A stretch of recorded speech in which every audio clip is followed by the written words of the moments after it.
When you're going to the Bahamas, we really would recommend at least 5 nights. That's because the trip from Nassau to the Exumas, just that first trip, if you're on a catamaran, you'd be looking at probably a 5-hour sail. On a motor yacht, depending on the size of the boat and the power, more 2 to 3 hours.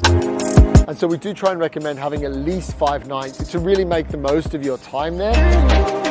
Having said that, a week is the normal amount that people go, but many people have gone for 2 weeks. There is so much to see and do that you could go there for 3 weeks, a month, and you still won't experience all of it. I'm happy to send you yachts and itineraries and all the information you need to consider this plan, but please do get in touch because I'm here to help.